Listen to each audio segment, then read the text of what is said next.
নমস্কাৰ, মোৰ অন্যটি ভিডিঅ'লৈ আপোনালোকক স্বাগতম জনাইছোঁ। আৰু আজি মই উপস্থিত আছোঁ ৰধলা পথাৰ পণ্ডিত হেমচন্দ্ৰ গোস্বামীৰ পথ দেৰগাঁৱৰ পৰা গোলাঘাট সংযোগী ৰধলা পথাৰ তাৰ মাজতে আছে। এয়া চাওক পথাৰৰ সুন্দৰ পৰিৱেশ। শাওণ মাহত ৰোৱনীসকলে কিদৰে কঠীয়া ৰুই আছে, কি সুন্দৰ পৰিৱেশ চাওক। চাৰিওফালে এই গছ গছনি পৰিৱেশ আৰু লগতে মই জনাবলৈ পাই সুখী সেইডোখৰতে আছে ৰধলা পথাৰতে ৰজাই খন্দোৱা পুখুৰী আজিও আছে।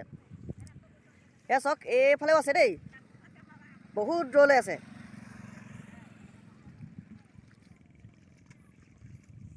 শাওণ মাহত পথাৰত টিপটিপীয়া ৰ'দত আৰু মই এয়া ৰোৱনীসকল ৰুই পেলাই জিৰাব লৈছে।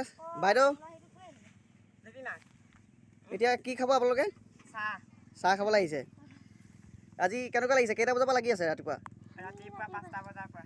অঁ, কেনেকুৱা লাগিছে পৰিৱেশটো? ৰধলা পথাৰ আহোম ৰজাৰ দিনৰ পৰাই আছে, বিৰাট ডাঙৰ পথাৰ এয়া।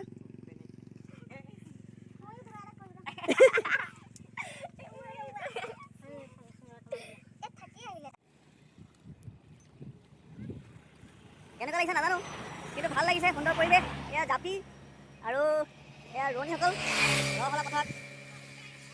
Okay, thank U. দেখুৱালোঁ আজি আৰু বাকী দেখুৱাই থাকিম আগলৈ।